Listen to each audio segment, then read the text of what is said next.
One of the reasons there's opportunities to make money on a lot of these fractional real estate investing platforms is that they're very inefficient. Today, I'm going to just share a little bit about uh, some of the things you can do on Lofty to get some information that maybe not everybody is using when they're making investments. Oh, by the way, what's up? It's Joe Catchpalia here, sitting on the couch trying to make some money investing in fractional real estate online, as usual.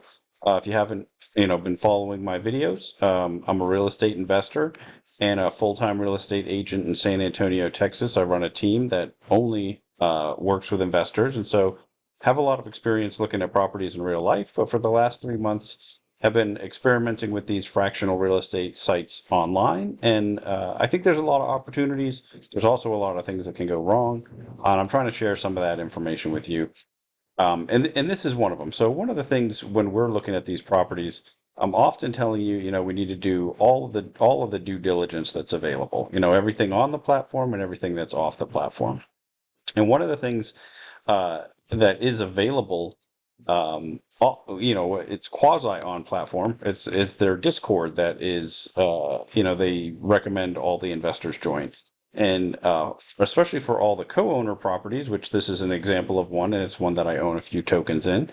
Um, there is the person who brought it to the platform initially, they are acting as the manager, sometimes the asset manager, sometimes the property manager directly. Um, but they are sort of the connection between the platform and the real world. And so there's a Discord channel for each property on there that's owned by a co-owner, or that was, presented by a co-owner. And you can, some of them are much better than others. This property, I bought it in large part because the co-owner, Earl, seems to be one of the best, if not the best, co-owners on the platform. I don't want to say this. There are a couple others that I really like as well that I think are doing a great job, but he's definitely one of the most active on there as well. He's very responsive if you have questions about his properties. He's always looking for ways to improve them. And it's part of why this is one of the only properties where I bought tokens um, above $50 per token. I bought into his. Well, let's take a look at what my basis is at 56.62. It was when there was a dip. It has since come back up. It happened very quickly.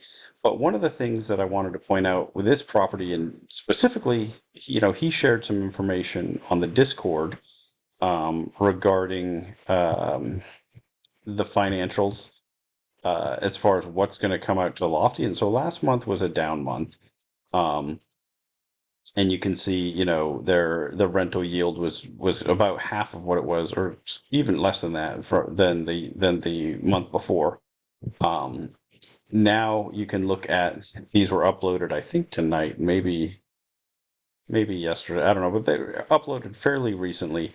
You can see the financials for this property, and so this tab. Let's see, how do we get back over there? Is labeled sent to Lofty. So this is what's getting sent to be distributed. It's almost double last month's, and so that number is going to go up. And so one of the things is, so this is in the documents tab. I found this, in the Dropbox that's associated with it. And so, but even before I saw this, I saw Earl mention in the Discord, I think maybe almost a whole week ago, that the number was going to almost double um, this month. And so knowing that, and knowing that there's, it gives us some opportunities to buy if there's any sales. Now, there hasn't been any sales of this property since, where there was a discount. So you couldn't necessarily take advantage of it every time.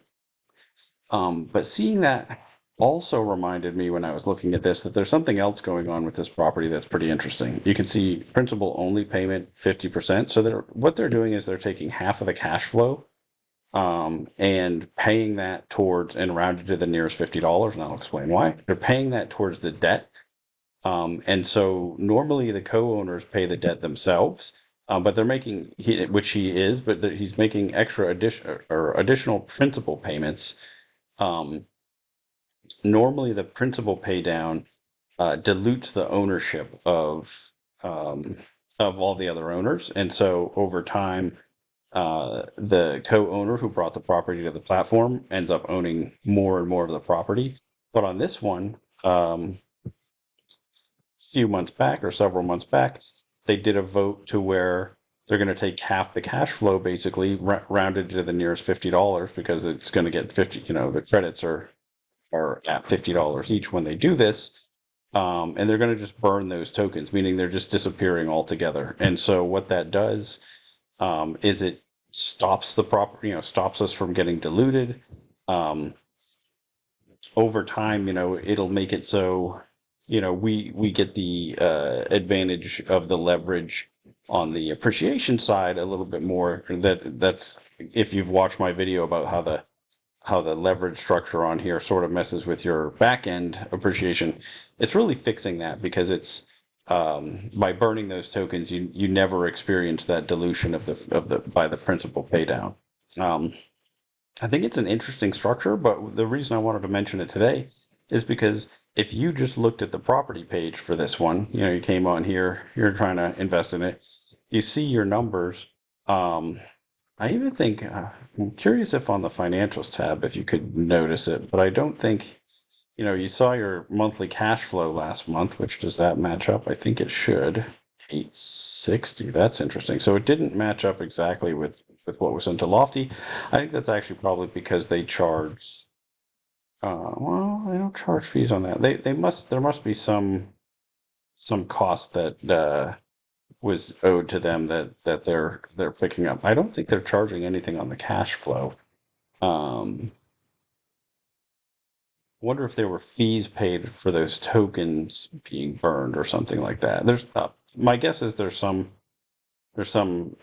explanation for that expense, which there's, one of the things that is a little frustrating about this site is there's always these little things and you have to ask, and it's not perfectly clear.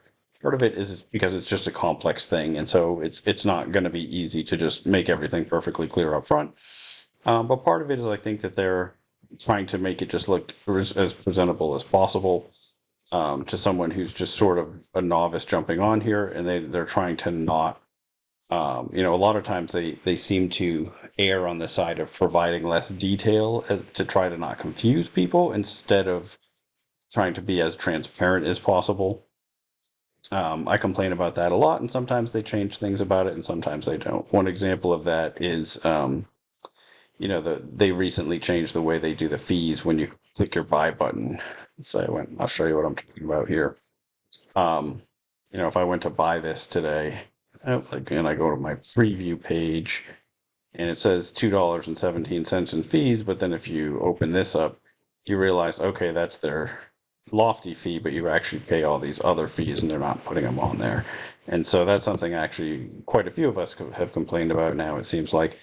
But they're just trying to show that, hey, we're not collecting a bunch of fees. Those are all other third-party fees. But in any case, the point is when you're buying these, even though sometimes there are a lot of these updates, you really need to read all of them because they don't. So, like for example, that the setup where they're using Principal to burn tokens, you only would figure that out if you scroll way back, either if you're on the Discord or if you scroll back into the updates, because what stays on the property page, or at least what's on there right now, is just the initial thing that they told you about. And I think even here, if you look at this loan amount, do they change that regularly? If we look at the financial tab, I'll be curious to see. Oh no, that is the current amount. Okay, so they do change that. But you'd think that they would give you an update there under property leverage, and I don't know why they wouldn't. Right? But so it just goes to show you that you really need to read every single one of these notes before you buy some of these tokens, because for example for this one, that setup, I'm willing to accept a much lower yield knowing that my ownership in the property is really growing over time from cash flow that's not being sent out. And so I actually think that that's a good thing and that's helpful. And so to have that set up, it's important to know, and it changes my opinion of how much of a yield I want to get on this property versus another one. So you can see he actually has oh, let me go to the marketplace because I don't own any of this other one. He has several on the platform. Um, this is another one, but I don't believe the setup on this one. Um, I think it, and I know that from the Discord, but also, yeah, they don't have that change there. But they, when you look at the governance votes, I don't believe that they ever um, voted to make that change on here. But let's see. Yeah, in any case, I mean, you can go through. I'm not going to bore you with me scrolling through and reading all of that. The whole point is one, again, always look in this documents tab, right? Because this info is in here, but it's not updated on on the financials tab yet. So sometimes we're getting a little bit of information before it's put on here.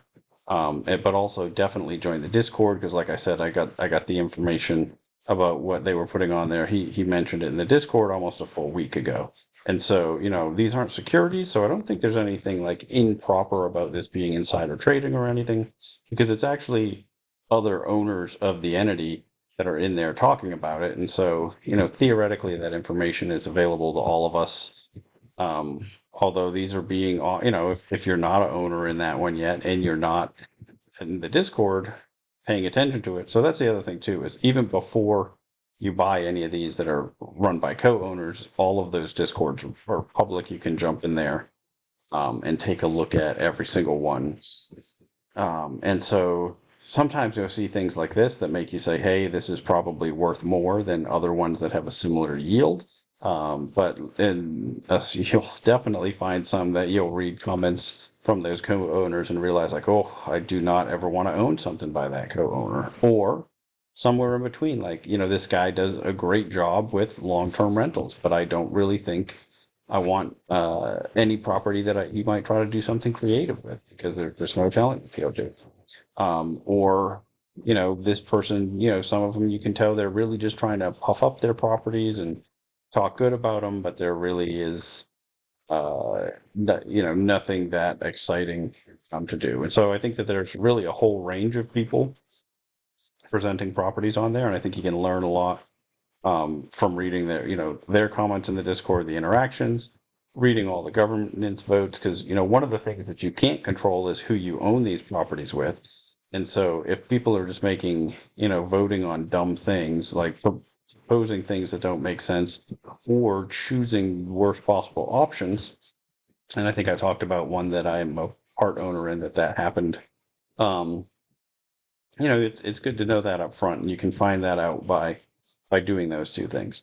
In any case, that's really all I wanted to share with you today. Just a little bit, more about why it's so important to be looking in those documents and to be active in the Discord and actually, or at least be a lurker, right? And read all the stuff, ask questions if you don't really understand what's happening, because you can just find these. What I think are, I think this one is actually a much better opportunity than what is apparent on the face of it, because it's giving you a good yield at the same time where it's using some of the cash flow to burn tokens. And yes, this month or last month it was not great, right? But this is going to change probably tomorrow or the next day. Based on those cash flow numbers, I think it's going to be somewhere around 12% or 11 or something. So it'll be all of a sudden performing much better again. Still paying down those tokens, which is like I said, a big benefit, at least as far as I'm concerned. So anyway, I'm going to just get back to it and keep trying to, find some deals and let you know what I find out and let you know when I screw up. So until next time, I'm going to keep making mistakes so that you don't have to.